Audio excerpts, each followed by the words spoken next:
Hello and welcome to another Times Radio question and answer. Now today we're answering comments and questions from our channel members on frontline episodes and other videos about the war in Ukraine and its impact on the world stage.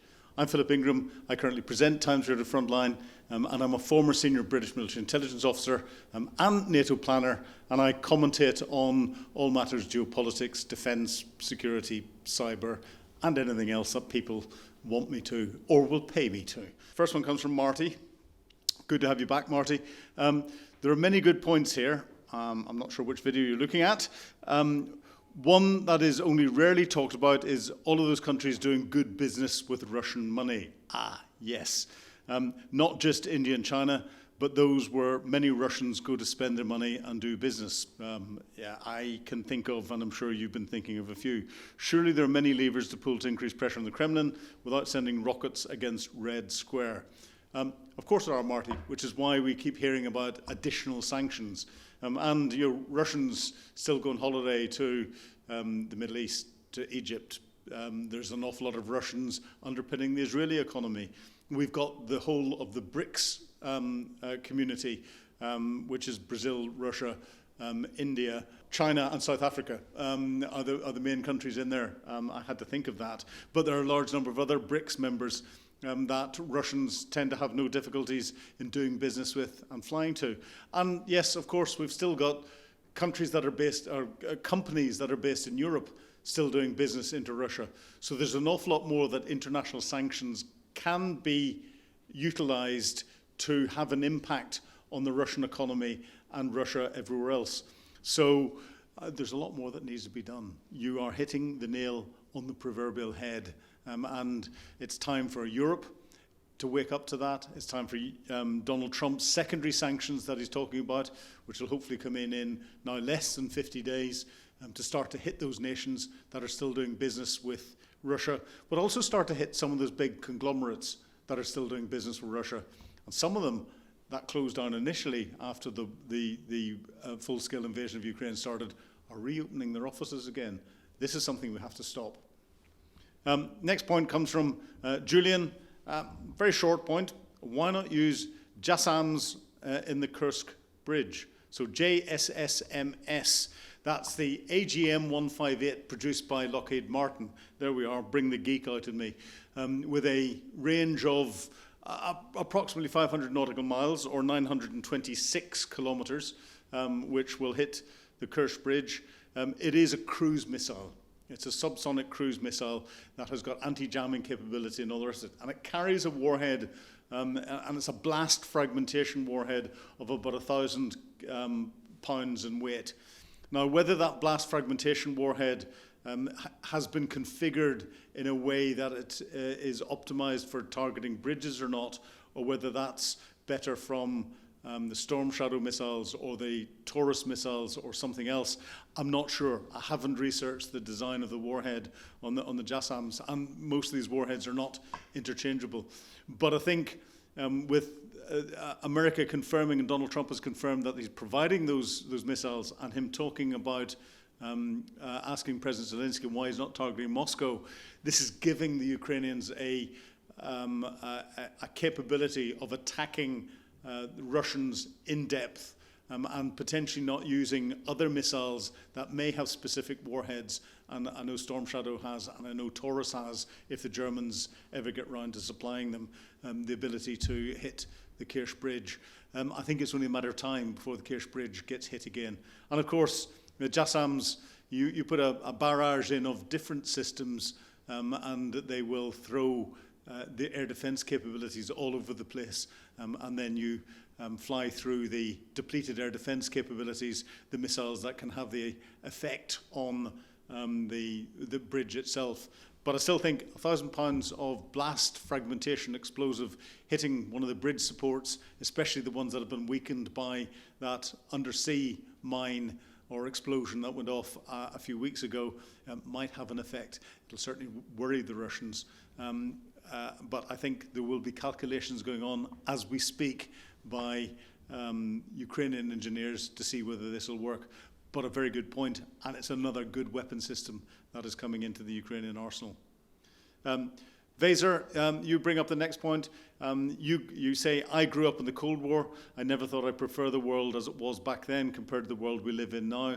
This world feels way more dangerous. Is it? Well, I grew up in the Cold War as well, and I served in Germany during the Cold War. And yes, it was relatively simple compared to the way the world is today. You know, we didn't have the global terrorism that we have today.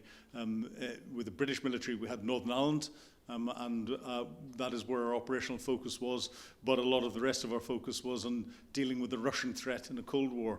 And of course, one of the potential outcomes for any peace deal with the Russians would be setting up Cold War 2.0. So we might get back to that again. But we didn't have all of these other conflicts that were brewing up, and we didn't have the globalization of the conflict. So the world is hugely more dangerous.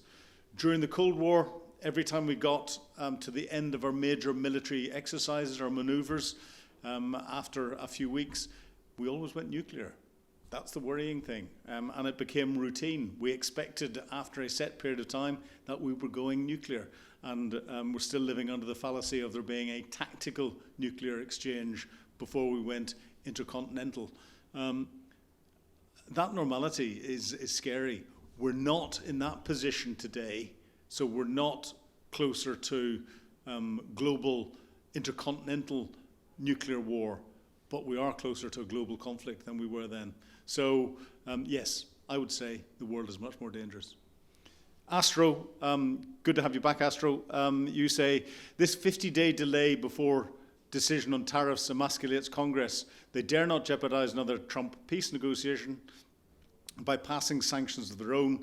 After 50 days, on September the 2nd, should we schedule another Budapest peace conference that may lure Zelensky in person? I'm detecting a degree of cynicism in what you're saying, in the same way that I have the cynicism. Yes, I think not linking the economic sanctions that President Trump's been talking about with China, India and other countries to the sanctions, the secondary sanctions that he's potentially bringing in if Russia doesn't come to the peace table, is something that I'm sure that calculation is going on in Washington. It just hasn't been articulated, and we need to see that articulated. And I think US Congress probably needs to see that articulated so that they can get their plans for what they're voting on sorted. But I think all of this is putting a degree of pressure and uncertainty on Putin in particular. And that pressure, I would argue that actually on the 2nd of September, another Budapest, or before that, another Budapest peace conference, organise it, I think would be really good. And I think if Zelensky turned up to this one, as he turned up to the last one, of course, was organised by Vladimir Putin, who didn't turn up to his own peace conference. If Zelensky turned up to this one and Putin doesn't turn up again, that would send an extremely strong message to Donald Trump that Vladimir Putin definitely does not want an end to this conflict. That might hopefully push Trump even further to give Ukraine even more of what it needs to win the war. Nick, you come in with the next point, and you say Robert Fox said that Trump genuinely dislikes war, bloodshed and gratuitous violence, which Russia has rained down on Ukraine, more or less without interruption since the beginning. Perhaps that reality is starting to shape Trump's strategy with regard to support for Ukraine.